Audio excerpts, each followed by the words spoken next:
Pagod ka na bang may pagsiksikan sa libo-libong YouTuber sa Pilipinas na gumagawa ng pare-parehong content? Travel vlog sa parehong lugar o yung walang katapusang gaming streams? Araw-araw ka nag-upload pero ang views at subscribers mo parang naka-quarantine pa rin. Ayaw lumabas. Nakakainis. Ramdam mo na parang huli na ang lahat para sa'yo. Paano kung sabihin ko sa'yo, habang ang lahat ay naguunan sa mga sikat na niche, may isang gintong minahan sa YouTube dito sa Pinas na hindi man lang natatapik ng marami. Isang lugar kung saan ang demand ay sumasabog. Pero ang gumagawa ng mga content ay nabibilang lang sa daliri. Sa video na to, i-share ko sa inyo ang sekretong niche na pwedeng maging susi para sa wakas ay sumipa na ang YouTube channel mo. Bago natin silipin ang sekreto, intindihin muna natin kung bakit ang hirap manalo sa mga saturated o siksikan ng niche. Isipin mo ang travel vlogging, i-search mo ang Palawan, at milyon-milyon video ang lalabas. Yung mga nauna, may drones, may 4K cameras, at professional editors na. Bilang baguhan, paano ka sasabay? Ang pressure gumawa ng content na ubod ng ganda ay nakakalula. At aminin natin, magastos at nakakapagod. Ganyan din sa cooking, beauty at gaming. Ang laban hindi lang lokal, global na. Nakikipag-agawan ka ng atensyon hindi lang sa kapwa Pinoy, kundi sa mga dambuhalang channels sa buong mundo. Ang resulta, audience fatigue, sawa na mga tao sa paulit-ulit na palabas. Ito yung tinatawag na Red Ocean, isang dagat na kulay dugo dahil sa tindi ng labanan para sa kakarampot na atensyon. Dahil dito, maraming magawang creators ang sumusuko. Nag-upload sila na may puso, pero dahil sa ingay, hindi sila naririnig ng algorithm at hindi rin nahanap ng viewers. Dito pumapasok ang pagiging matalino sa pagpili ng niche. Ang success sa YouTube ay hindi lang tungkol sa pagiging pinamagaling sa sikat na larangan. Madalas, ito ay tungkol sa pagiging una at pinakamahusay sa isang bagong teritoryo. Ang kailangan mo lang ay isang blue ocean, isang malinis, malinaw at malawak na espasyo kung saan ikaw ang bida. At ngayon, para sa pinakahihintay na lahat, ang sekretong niche na ito ay mataas ang demand, pero napakaliit pa ng kompetensya sa Pilipinas ay ang paggawa ng AI tools tutorials para sa mga Pinoy freelancers at side hustlers.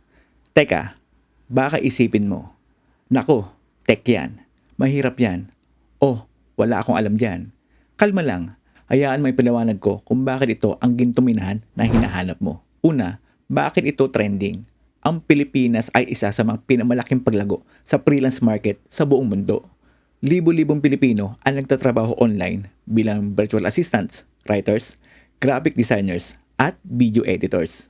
At lahat sila, mula baguhan hanggang eksperto, ay desperadong naghahanap ng paraan para mapabilis at mapagaling ang trabaho nila. Ang sagot, Artificial Intelligence o AI. Mayroong sumasabog na interes sa mga AI courses at tutorial sa Pilipinas. Patuloy na tumataas ang mga search term tulad ng paano kumita gamit ang AI, AI Business Idea Philippines at AI Side Hustles.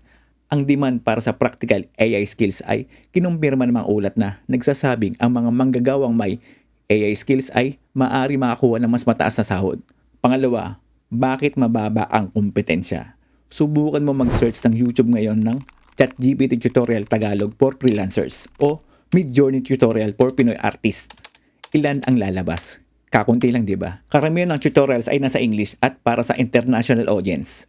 Mayroong malaking gap para sa content na nakataglish at direktang sumasagot sa problema ng isang Pinoy freelancer.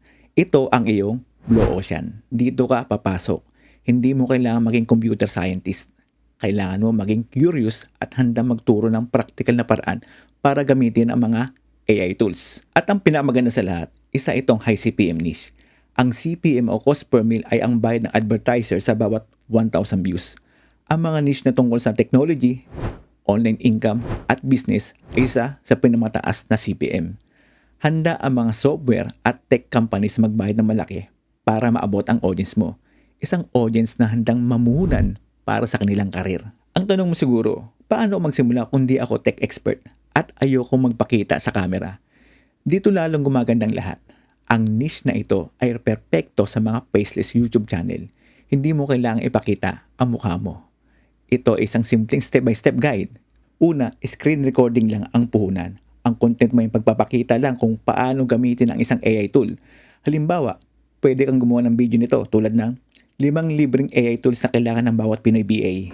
Ang video mo ay simpleng screen recording lang kung saan pinapakita mo ang website, paano mag-sign up, at paano ito gamitin para sa isang totoong trabaho. Pangalawa, ang voice over mo. Hindi mo kailangan maging si Kabayan Noli de Castro. Ang mahalaga, marino kang magsalita at madaling maintindihan. Pwede na ang mic ng earphone mo sa isang tahimik na kwarto. Ang paggamit ng Taglish ay advantage pa nga dahil sa mga relatable ito sa mga Pinoy audience. At kung sobrang ayaw mo talaga marinig ang boses mo, may mga AI voice generator na kaya mag-generate na natural sounding na Tagalog voiceover. Pangatlo, ang mga video ideas. Walang katapusan ang pwede mong gawin. Heto ang ilang halimbawa na pwede mo nang simulan. Una, paano gumawa ng blog post in 5 minutes gamit ang ChatGPT, Tagalog tutorial, AI para sa mga Pinoy graphic designers, gamitin ang Midjourney para sa t-shirt designs, side hustle idea, kumita ng extra 5,000 linggo-linggo gamit ang AI video editor. Top 3 AI tools para sa mga social media manager sa Pilipinas. Simple lang ang diskarte. Humanap ng AI tool, aralin kung paano ito gamitin, at i-record ang screen mo habang pinapaliwanag mo ito ng simple sa Taglish. Pang-apat, ang editing. Walang special effects. Simpleng pagkat lang ng mga at pagdagdag ng mga subtitles, at pag-zoom in sa mga importanteng part ng screen ay sapat na. May mga libreng software tulad ng CapCut o DaVinci Resolve na sobrang daling gamitin. Ang susi dito ay pagbibigay ng purong halaga o value. Ang bawat video mo ay solusyon sa isang tunay na problema ng isang Pinoy freelancer. Kapag naramdaman nilang tinutulungan mo silang kumita ng pera o makatipid ng oras, sila na mismo ang pipindot ng subscribe button. Kung nagustuhan mo ang pinag-usapan natin at medyo excited ka nang subukan ito, huwag mong kalimutang i-like ang video na to at mag-subscribe para mas marami pang ganitong tips. At gusto kong malaman ang nasa isip mo. Anong sekretong niche pa sa Pinas ang sa tingin mo ay mayroong malaking potensyal? Comment mo sa baba at pag-usapan natin yan. Ang pag-umpisa sa YouTube ngayon ay hindi lang paramihan ng subscribers. Pagalingan na rin ang diskarte. Huwag kang matakot na lumis kung ano ang uso at hanapin ang sarili mong espasyo. Ang niche ng AI tutorials para sa mga Pilipino ay isang malawak at bukas na pinto para sa mga bagong creator na gustong magsimula. May demand, may kita, at hindi siksikan. Baka ito na yung sign na hinihintay mo. Hindi mo kailangan ng mamahaling gamit. Hindi mo kailangan ipakita ang mukha mo. Ang kailangan mo lang ay yung kagustuhang matuto at maibahagi ng kaalaman. Ang tagumpay sa YouTube ay hindi palagi nasa pagsunod sa uso, kundi sa paghahanap ng sarili mong teritoryo. Kaya simulan mo na ang channel mo bago pa ma-discover ng lahat ang gintong minhan na ito. See you sa next upload.